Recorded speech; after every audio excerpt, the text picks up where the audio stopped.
Hello friends, myself Mr. Sagar Tukaram Kadlak from Gokhale Education Society's Arts, Commerce and Science College, Jawar. Today in this video we are going to study about the respiratory structure and mechanism in a pigeons. In last lecture we discussed about and study about the respiratory structure in fishes as well as the accessory respiratory organs in a fish. This is the topic from SYBSc Zoology paper 2nd, semester 3, unit 2nd. So in pigeons, the respiratory system is highly developed and they required sufficient oxygen for aerial life. जो pigeons है उनमें जो respiratory system है वो highly develop है, ज़्यादा modified है, develop हुई है कि जिसकी वजह से उनका जो aerial life है उसमें sufficient oxygen वो intake कर सकें. And that respiratory system has a unique feature और उसके जो respiratory system है उसका एक unique feature है like as the presence of non-elastic compact lung and proportionately smaller in size. तो पहला है कि non-elastic lungs उसमें है compact size के जो smaller size में वहाँ पे present है. Then they possesses several air sacs to increase the functional efficiency. उनमें एयर सैक एक मॉडिफिकेशन उनमें है जो एक एयर कैविटी के जैसे होती है कि जिसकी वजह से वो जो रेस्पिरेटरी फंक्शन है वो थोड़ा इफ़िशियंटली वर्क कर सके या फिर उसका जो इफ़िशियंसी वो बढ़ सके ऐसा वो वहाँ पे डेवलप है. Then the respiratory system comprises the respiratory tract, the lungs and the air sac. और उसकी जो रेस्पिरेटरी सिस्टम है उसमें respiratory tract, lung and air sac ये से तीनों के तीनों प्रेजेंट है. That respiratory tract consist of a pair of nares, nasal sac, glottis, rudimentary larynx, trachea and the syrinx. Okay, these are the parts of respiratory tract. So this is a representative diagram where you can get the idea about a particular respiratory tract. Okay, so nasal and nair, these are the openings, okay, at the beak, upper beak.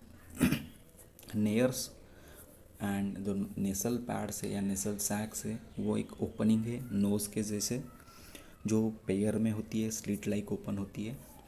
Okay, at the base of upper beak, जो ऊपर वाली beak है उसकी चोंच है उसके ऊपर ये ओपन होती है जिसको हम एक्सटर्नल नेयर बोलते हैं. Okay, which is overlap by a sensitive pad of a skin which called as the cere. और उसके ऊपर सेंसिटिव स्किन का एक लेयर होता है जिसको हम बोलते हैं cere, which gives the sensation about the smell of particular particles in the air. Okay, जो उसको सूंघने में या स्मेल का सेंसेशन देने में वहाँ पे हेल्प करते हैं. दिस नेसल और near opening continuously open into a nasal sac. अंदर की तरफ वो नेसल सैक में ओपन होती है and that continues to open into the pharynx by a internal nares. वो कंटिन्यूसली आगे फार्निक्स में ओपन होती है जिसको हम वहाँ पे बोलते हैं internal nare. Okay, then the second point और the second part of the nasal tract is the glottis. The glottis is present near the base of tongue and it opens into the rudimentary larynx situated at the anterior most part of the trachea.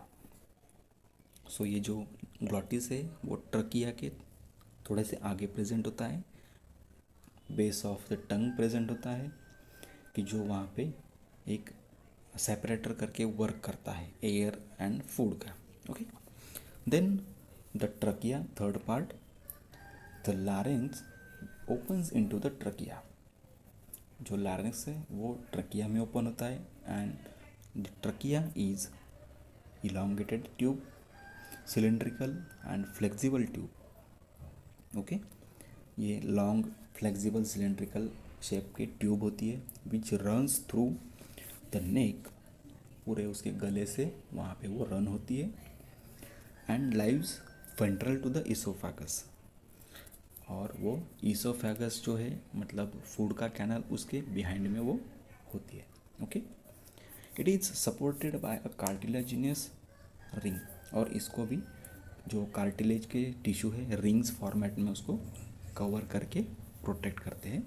Okay, then it divides into bronchia और bronchi. This trachea divides into two sections called as the bronchi, and then these two, each bronchi enters into the each particular corresponding lungs of that side।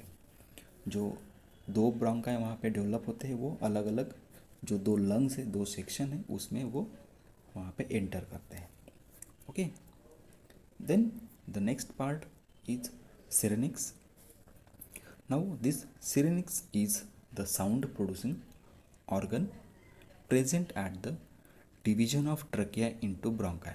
जो bronchi दो अलग अलग section में या फिर दो parts में डिवाइड होते उसी लोकेशन पे वो प्रेजेंट होता है, या फिर वो वही ट्रकिया का पार्ट है जो कि मॉडिफाइड हुआ है साउंड प्रोड्यूसिंग ऑर्गन्स में। Okay, this particular syrinx is supported by 3 tracheal rings and first half ring of bronchi. जो दो ब्रोंकाई अलग होते हैं उनका जो स्टार्टिंग पॉइंट है तो वहाँ के जो कार्टिलेजिनस प्रोटेक्शन रिंग है वो, और जो ट्रकिया का लास्ट वाले 3 रिंग्स है कार्टिलेजिनस रिंग, तो वो उसको वहाँ पे सिरनिक्स को प्रोटेक्ट करते हैं।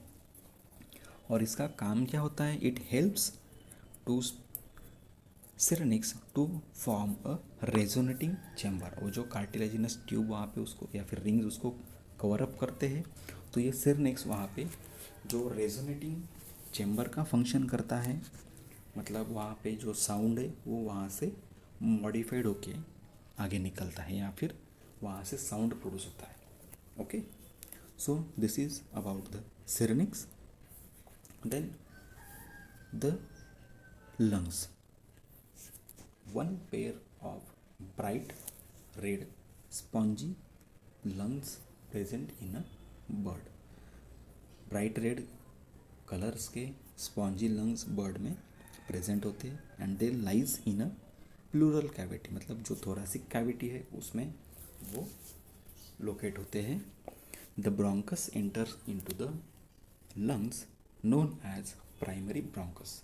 जो ब्रोंकस ट्रकिया से सेपरेट होके बनती है वो जैसे लंग्स में एंटर होती है तो उसको प्राइमरी ब्रोंकस बोला जाता है, और हर एक प्राइमरी ब्रोंकस हर एक लंग्स में एंटर होती है।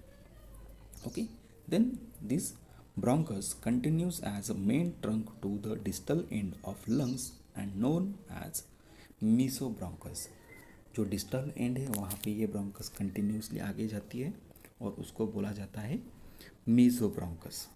So this mesobronchus arises secondary bronchi, मतलब जो ब्रोंकाई है ट्रकिया से डिवाइड होके बनी हुई वो आगे जाके जैसे लंग्स में एंटर होगी वैसे ही वो आगे डिवाइड होती जाएगी। Okay, which forms a uniform diameters and divide into the parabronchi. मतलब वो आगे जाके डिवाइड होती रहती है, 2-3 टाइम पे वो डिवाइड होती है, सेपरेट होती है, और पैराब्रोंकाई वहाँ पे डेवलप करती है, मतलब फाइन छोटे छोटे डायमीटर्स वाले वहाँ पे वो ट्यूब्स बनते हैं कि जिस जहाँ पे which is get surrounded by blood capillaries and carries the respiratory function, कि जो वहाँ पे ब्लड कैपिलरीज से सराउंड होती है और बाद में वहाँ पे रेस्पिरेटरी प्रोसेस कैरी आउट किया जाता है। Okay,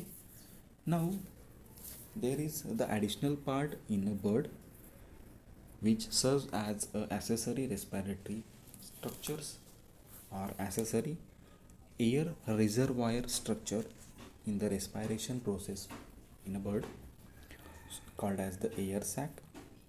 So the presence of air sac is an important feature of a bird. So जो एयर सैक प्रेजेंट होते हैं तो वो एक इम्पॉर्टेंट फीचर, एक कैरेक्टरिस्टिक है बर्ड्स की. Okay. So four secondary bronchi do not stop at the lungs wall of each side. Rather, they pass through the walls of lung and are continuous as a thin-walled sac. जो वहाँ पे bronchi enter होती है वो कंटिन्यूसली आगे जाके ये जो थिन वॉल सैक है वो फॉर्म करती है.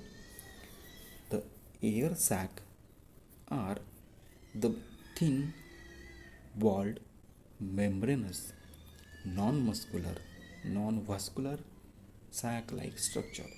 ओके. जो एयर सैक्स होते हैं वो थिन वॉल के होते हैं, मेम्ब्रेनस नहीं है ज़्यादा, नॉन मस्कुलर है, नॉन वास्कुलर है, मतलब उसमें कुछ कैविटीज़ वगैरह अदर टाइप की नहीं है, ऐसा वो सैक लाइक एक अपीयरेंस स्ट्रक्चर वहाँ पे. They remain in communication with pneumatic cavity of a bones. और वो जो बोन्स की कैविटी होती है उनसे भी वो कम्युनिकेट करती है अपनी एक ओपनिंग की वजह से. ठीक है. तो बोन्स की जो कैविटी है वहाँ पे भी वो कम्युनिकेट करती है. And they are the accessory respiratory organ which acts as the reservoir of a gaseous. और ये जो एयर सैक्स है वो गैसियस रिजर्वायर का फंक्शन वहाँ पे करते हैं. Okay. They also acts as balloon giving buoyancy during the flight. और वो एक बलून के जैसे भी फंक्शन करते हैं जिसकी वजह से एक बायंसी या फिर जैसे हम बोल सकते हैं थोड़ा सा रिजिड या फिर एक बड़ा सा एक उसका साइज़ वहाँ पे मेंटेन करने में भी ये वहाँ पे हेल्प करती at the time of flying. जब बर्ड्स फ्लाई करते हैं तो उसका जो इंटरनल एक्सटर्नल स्ट्रक्चर है वो एक मेंटेन रहने के लिए भी एक वहाँ पे फंक्शन करती है. Okay. So there are 9 air sac in a pigeon or in a birds, namely first one the interclavicular which is a unpaired sac, second one a cervical which is a paired one, then third anterior thoracic again a paired form, then posterior thoracic it is also a paired form, and the last one the abdominal air sac which is again a presence in a pair form. So the interclavicular air sac is an unpaired and median air sac of a larger size. It has two ducts, one opening into each lungs. इसमें दो duct होती है कि जो हर एक lungs में open होती है. Each side of this interclavicular air sac gives off two extensions. ये दो एक्सटेंशंस वहाँ पे फॉर्म करती है, clavicular air sac and humeral air sac, कि जो ऐसे दो अलग अलग एयर सैक में वहाँ पे डिवाइड होती है. Okay. This clavicular and humeral air sacs communicate with the cavities of the bone. और ये जो दो एयर सैक वहाँ पे फॉर्म होती है इंटरक्लैविकुलर से, तो वो जो बोन्स है उनके साथ कम्युनिकेट करती है. Okay. Then the second one the cervical which is present in a pair form and placed near the base of the neck and lies in front of lung. तो ये जो सर्विकल एयर सैक है वो नेक के base में होती है, मतलब जहाँ पे उसका नेक ख़त्म होता है वहीं पे होती है, एंड जो लंग्स है उसके ऊपर होती है. Okay. Each sac sends diverticula into the cervical vertebrae and the skull. This cervical air sac communicates with the diverticula and cervical vertebrae of the skull. जो स्कल है उसके साथ वो कम्युनिकेट करती है. Then third one is the anterior thoracic, मतलब thoracic जो thorax region है उसके ऊपर वाले सेक्शन में ये पेयर फॉर्म में प्रेजेंट होती है. There are a pair of anterior thoracic air sac lying at the ventral side of the lung and they are in a close contact with the ribs, और इनका जो contact है वो closely होता है रिब्स के साथ. Okay. Then the posterior thoracic, thoracic के एंड के रीजन में. So again these are the pair posterior thoracic sac also overlap and posteriorly ends of the corresponding with the lungs. So ये भी overlap हुई होती है और ये लंग्स के साथ कम्युनिकेट करती है. Okay. Then the last pair the abdominal air sac. So these are the sacs which arising from the distal end of lung. Lungs के लास्ट एंड में से वो स्टार्ट होती है. ओके. और वो पेयर फॉर्म में प्रेजेंट होती है. They lies along the dorsal wall of the abdomen. जो एब्डोमेन का डॉर्सल वॉल है, डॉर्सल साइड है, वहाँ पे वो सिचुएटेड होती है. It is ventral to the kidney and is in a contact of the small intestine. और ये किडनी के ऊपर की तरफ थोड़ी होती है और स्मॉलर इंटेस्टाइन के कांटेक्ट में भी वहाँ पे होती है. So this air sacs are worked as an reservoir of a gaseous and called as the accessory respiratory organ in a respiration of a birds. Okay, so this is the diagrammatic representation of air sacs. So gives you a clear idea how many particular air sacs present at the different location. जो pair format में यहाँ पे air sac बोला है तो वो एक left and एक राइट वाले लंग्स के कांटेक्ट में होती है. तो that's why it called as the pair form. मतलब अगर हम लेफ्ट लंग की बाजू से अगर कंसिडर करें तो वहाँ पे एक ही प्रेजेंट होती है, और राइट लंग के बाजू में कंसिडर करें तो वहाँ पे एक प्रेजेंट होती है. Okay. So this is the diagram और the photo which gives you the respiratory systems structural view in a pigeon. Okay. Now the next part is that the mechanism of respiration. तो ये जो air sac है, lungs है, और वो उसका जो रेस्पिरेटरी ट्रैक है, उनमें ये सब प्रॉपरली फंक्शन कैसे करते हैं और जो रेस्पिरेटरी प्रोसेस हो कैसे कैरी आउट किया जाता है. When the bird is at rest, the inspiration is caused by the intercostal muscle. जब बर्ड बैठे हुए होते हैं या फिर ऑन लैंड होते हैं तो जो रेस्पिरेशन प्रोसेस है वो इंटरकोस्टल मसल्स के हेल्प से किया जाता है कि जो रिब्स के साथ कनेक्टेड होते हैं.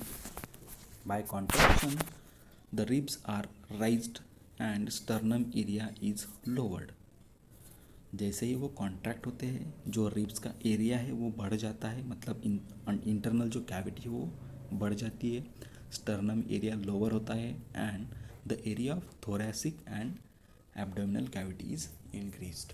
और थोरैसिक एंड एब्डोमिनल जो रीजन है उसका एरिया या फिर उसके अंदर वाली कैविटी जो है वो बढ़ जाती है, जिसका एक रिजल्ट ऐसा होता है कि जो लंग्स है उसका प्रेशर जो है इंटरनल प्रेशर वो डिक्रीज होता है, रिड्यूस होता है, एंड जो एक्सटर्नल एयर है बॉडी के बाहर की वो लंग्स एंड एयर सैक में एंटर करती है. Okay. So this is the inspiration process और air taking process. Okay. Which is carried out by the contraction of the ribs done by the intercostal muscles. Now the expiration brought by thoracic and abdominal muscle. और जो air का thrown out है या फिर उसको expire किया जाता है तो वो थोरैसिक एंड एब्डोमिनल मसल्स वहाँ पे वर्क करते हैं. जो थोरैसिक एंड एब्डोमिनल मसल्स है वो कॉन्ट्रैक्ट होते हैं, जिसकी वजह से क्या होता है कि जो थोरैसिक एंड एब्डोमिनल कैविटीज़ का जो एरिया है वो बढ़ा हुआ होता है तो वो रिड्यूस होना स्टार्ट होता है जैसे वो मसल कॉन्ट्रैक्ट होते हैं, जिसके वजह से ये जो एब्डोमिनल एंड थोरैसिक कैविटीज़ है तो वहाँ का एयर प्रेशर बढ़ता है और जो एयर है वो लंग्स के बाहर की तरफ पुश होती है, मतलब जो रेस्पिरेटरी ट्रैक है उस तरफ वो पुश होती है और नेसल ओपनिंग जो है वहाँ से वो सराउंडिंग एनवायरनमेंट में रिलीज़ की जाती है।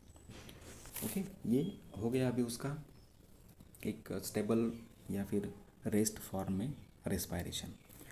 और जब वो फ्लाइट करता है तो एट दैट टाइम जो उसका स्केलेटन है वो रिजिड वहाँ पे रखा जाता है, क्योंकि अगर बॉडी एक स्टडी फॉर्म में वहाँ पे फ्लाइट करेगी तो ही वो इजीली फ्लाइट कर पाएगा। अगर वो जो बैलेंस है उसका फ्लाइट का वो डिस्टर्ब होता है तो वो रेस्पायरेशन एंड उसका जो फ्लाइट है वो पूरा की पूरा कोलैप्स हो सकता है। So at that time or during the flight, the skeleton must be needed to kept in a rigid condition. The area of abdominal and thoracic cavities is increased and decreased by a pectoral muscle of a flight. जो flight करने में help करने वाले muscles है तो वो यहाँ पे फंक्शंस करते हैं मसल्स को कॉन्ट्रैक्ट एंड रिलैक्स करने में, जिसकी वजह से एब्डोमिनल एंड थोरैसिक कैविटी है तो वो कॉन्ट्रैक्ट एंड रिलैक्स वहाँ पे होती है। So this causes the pressure of viscera against the air sac causes air to circulate, और उसके वजह से क्या होता है कि जो एयर है वो सर्कुलेट होती रहती है। The respiration takes place by the movement of sternum towards the vertebral column and away from it, और उसकी वजह से क्या होता है कि जो स्टर्नम है उसका जो मूवमेंट है वो वर्टिब्रल कॉलम की तरफ होता रहता है और जो एयर है वो अंदर की तरफ और बाहर की तरफ वहाँ पे मूवमेंट उसकी की जाती है। Okay, and as the bird flies faster the rate of respiration must be done in a rapid rate और रैपिड वे। तो जैसे वो फ्लाइट करेगा, फास्ट फ्लाइट करेगा तो एट दैट टाइम जो ऑक्सीजन डिमांड है वो बढ़ेगी बॉडी में और जो उसका रेस्पायरेशन रेट है वो भी वहाँ पे ज़्यादा रहेगा। So this is the mechanism of respiration in a pigeon. Okay, so in a pigeon there are certain parts which helps in the respiration. First one is a particular respiratory tract, then the second one is the lungs, and the third is the accessory respiratory organ, or we can call as the air sac. So these are the organs which helps in the respiration process. Okay, thank you.